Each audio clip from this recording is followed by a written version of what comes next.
Well, hi, Stelios, and it's great to have you with us as we celebrate easyJet's 30th anniversary. This is a fantastic opportunity for everyone to hear your memories from the very beginning as we look back over the past 30 years of easyJet's journey. And I believe this shows you on board our very first flight. From Luton to Glasgow. It was 7 o'clock in the morning on the 10th of November 95. It was, I remember, a very cold and wet morning in Luton. I think I made a mistake, setting the first flight at 7 a.m. Cold Friday, I think it was in November. But, I didn't think about it. We said, okay, let's load the flights from that day. And it just happened the first flight was at 7 a.m. No, well, I mean, that's actually a really important time for us, that first wave of flights. I guess the flight itself, apart from being at 7 a.m. and very rainy, was beautifully uneventful. Touch wood, yes, thank you. So that was the first thing I sort of think about when I look at the photograph is how much more hair I had then. A very dashing young Stelios back then. 28, you have a full head of hair. What first inspired you to set up easyJet 30 years ago? And why was that so important to you? Yeah, thanks for asking the question, because obviously you don't start an airline in one morning. So basically I chose airlines in a coincidence. It was the right industry to enter at that time, but it's also a great way to build a brand. I mean, airlines attract a disproportionate amount of publicity and attention. So I always start from this lunch I had with my father. We sat down and I said, I had enough of shipping. Give me £5 million and I want to start an airline. And, thank God he said yes. He believed in me and I'm eternally grateful for that. He also said that if you're going to leave the family business and you should, I have a brother and a sister. You should carry your brother and sister with you as shareholders. The first move I did once I got the financing, if you like, from my dad, was to research the industry, and I went to the United States. If you like, the mecca of the airline industry was Seattle.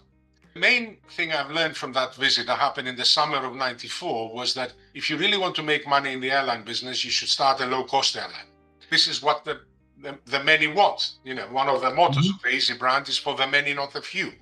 So I thought of, I think I was sitting in a bar in London and I was waiting for some friends to have dinner, and I started scribbling on a napkin. And I saw the first name was Stelair. I think I tried cheap jet, affordable jet. There was an airline back then in America called Value Jet. I tried light jet.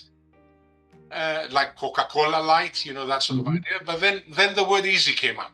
And I think this is it, denoting affordability, accessibility, friendliness, all the things that the brand means to people now. Well, to celebrate our 30th year here, we've been asking colleagues to share their memories of easyJet. Could you share some of your personal highlights from those early years? Well, the good events or the bad ones? The difficult moments? Both. Why not both? I think we should talk about both, yeah. So, I think our best ever PR stunt was buying 10 tickets on the first flight of Go Airlines, the subsidiary of British Airways, between Stansted Airport and Rome. And, we bought it like customers on the internet, no special treatment. They couldn't stop us. And we decided to turn up at Stansted Airport in orange boiler suits. And I went on the plane and I was walking up and down and I was handing out free tickets to the customers of British Airways Go. And I think that's the first time that the easyJet brand entered the consciousness, if you like, of the British public.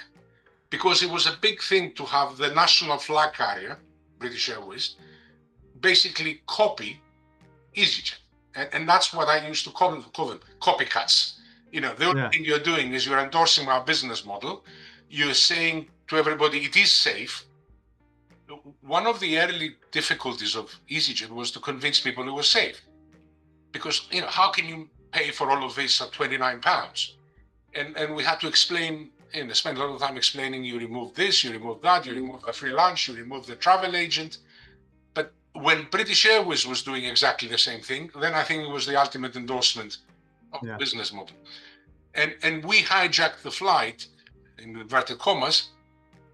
So we became, if you like, the arch rival rather than the Ryanair, which was arguably a bit bigger as an airline at that stage, but they didn't want to sort of take on the big guys like we did. Of course, it was only 4 or 5 years later that we actually bought Go. And that allowed EasyJet to double in size overnight and grow further. The most embarrassing yeah, most embarrassing, or some of the biggest challenges, whichever way you want to look at it. I mean, again, I'll bring it close to home. After the 4 domestic routes from Luton to the 4 Scottish cities, the first international flight was Amsterdam, and then the next one was Nice. Obviously, because I wanted to come home. So, you know, the joke in the early days, it was the chairman's route, so the chairman can go home for the weekend. Anyway, and one of the biggest things in the calendar is, of course, the Monaco Grand Prix, which happens every year around the end of May, and it attracts huge attention and a lot of demand. And luckily, I think I checked, EasyJet is now charging almost £1,000 one way for some of its flights down to the Monaco Grand Prix. So in order to create more capacity than the 1 flight a day we had available, somebody had the bright idea to actually divert one of the flights from, instead of going to Aberdeen that day, Sunday evening, to come down to Nice to carry passengers back. So we loaded the flight in the reservation system, and we sold it, and it was a good yield. But nobody bothered to tell the operations department. So we had a full flight of passengers ready to depart Nice for Luton the afternoon after the Monaco Grand Prix, having paid good prices. And I discovered with huge embarrassment that someone sent the plane to Aberdeen empty. Oh, God. So, I mean, I'm laughing about it today, but you can imagine how expensive it was. That must have been awful. Yeah. Anyway, so it just shows that in a small, young company, mistakes do happen. Yeah. And I'm glad, if you like, that's touch wood. That was, the biggest mistake we made. And challenges? What challenges did you face in those early years? I made the decision, for example, to cut out the travel agents. I said, now either through the telephone, that's why there was a telephone number on the side of the plane, or through the internet that actually didn't mature until 2 years later. But one way or the other, we'll be able to sell direct to the public. So that created the need for a lot of advertising and communications and PR and marketing, because you have to change consumer behavior. You have to basically convince people, don't go to your travel agent if you wanted to fly to Scotland. Call us, and you can get a flight for £29. So hence the need to keep the cost down, to have the low prices, to attract people to come directly to us than go to the travel agent. The other challenging decision, which is probably a world first, both the direct to the consumer and also the no free lunch on board were world first. So I used to say there is no such thing as a free lunch. You have to pay for whatever you want to consume on board. And hence we became the first airline in the world to sell coffee at 25 pence. As you know, even today, it's a substantial income stream. So it's worth having. It is. No, it's very important. And many airlines have obviously copied that now. It's almost commonplace now in short-haul aviation. I think these were the 2 biggest challenges, because there were 2 biggest changes in consumer behavior. I mean, I remember, obviously, as well, though, the kind of the launch of EasyJet. And I remember thinking at the time, because I saw probably the standout memory would be the phone number you put down the side of the aircraft. And I just remember thinking, wow, that's a bold move to take on such an established sector as aviation. I wasn't working in travel at the time. Such an established sector as aviation, and the big boys in aviation as well. And I also remember you jumping on that aeroplane with your orange boiler suit. That made quite a bit of coverage. But I was living in South Manchester. I didn't really get the privilege of flying EasyJet, but my parents, my brother, my sister, they all lived in Essex. And even though it's not right on the doorstep of Luton, they were all telling me about EasyJet, how it was how it really offered an amazing value for them to fly through the country and then ultimately into Europe. So I think, you know, it really did make a difference. But it was definitely you came on the scene with a big punch. I think that was my memory of it. I think it's worth mentioning Luton as a selection as well, because that was risky. I mean, Luton was considered in the middle of nowhere back then. We're going to go to the cheapest airport out of all the London airports available, and that was Luton. And I assume if you were in the north, if you're in the north, the second decision we made about the base was Liverpool. Again, for the same. Exactly. No, I do remember. I do remember the secondary airport of Manchester. So it was, again, another inspired choice of a cheap airport base. Yeah, and still with us today and does very well. So yeah, no, very happy with the bases we have right throughout the UK. We now have 11 bases, having opened when we open Newcastle in the coming summer. That'll be our 11th base. So no, gone from strength to strength. So looking back, what decisions would you say you're the proudest of? Again, letting the cameras in 1997, 98 into a small airline. These were the Airline series that was aired on ITV in the UK, and then it was syndicated throughout the world, which at that time had 12, 13 million viewers per episode. So we're talking about big audience, free audience. You know, the customers complaining and things like that, but you know, that comes with the territory, and provided you're seen to be dealing with it with compassion and effort. I think again, that's what put EasyJet into every home in Britain. When, you know, every Friday night when you get 13 million people tuning into their TVs and watching your stories, I think people become familiar, and then they booked EasyJet, and then they experienced the real thing and they liked it. On a more recent basis, I'd like to perhaps explain a bit about my current relationship with EasyJet. So, as you know, I own the EasyJet brand because I put all the Easy brands into my own company, EasyGroup Limited. So every year, EasyGroup Limited, that makes a profit, donates that profit, most of that profit, to the Stelios Philanthropic Foundation, my own charity that I created about 15 years ago. And we give back to society in many different ways, you know, from awards for entrepreneurs in the 6 countries we are active in, to giving food from the heart to people in need, and everything in between, you know. A proud moment was in the last few days when we closed the books for our financial year, which is the same as yours, 30th September 2025, and we did the calculation. So the cumulative charitable giving from EasyGroup to the Stelios Foundation is now up to 122 million euros. So a lot of good has come out of this arrangement, if you like. 122 million euros has been donated to the charity, basically.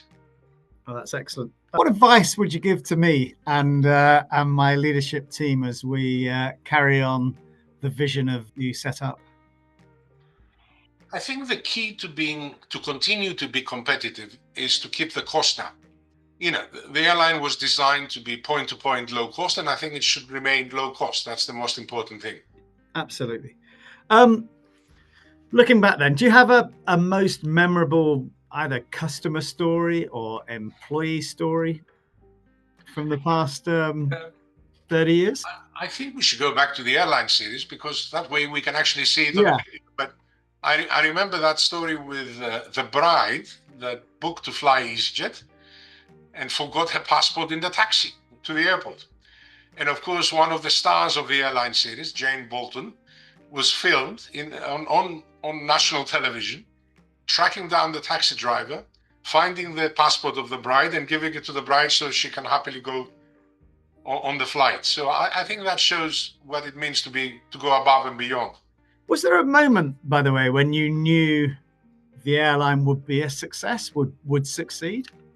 Well, undoubtedly, that moment was the flotation on the London Stock Exchange. That moment, which again came in November 2000, so almost 5 years to the date of the first flight, was when, you know, the best part of £300 million flowed into the company from outside shareholders in return for about a quarter of the shares, in order to finance the aircraft fleet expansion and, make the company more secure.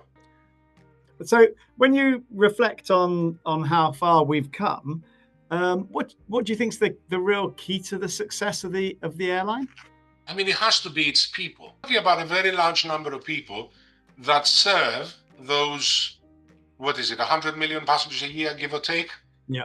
And the other number, which I think is very impressive, cumulative passenger numbers to date, 1.2 billion, correct? Mm-hmm. Yeah. So that's a lot of passengers. That's a lot of mostly happy passengers. All of them carried safely, touch wood.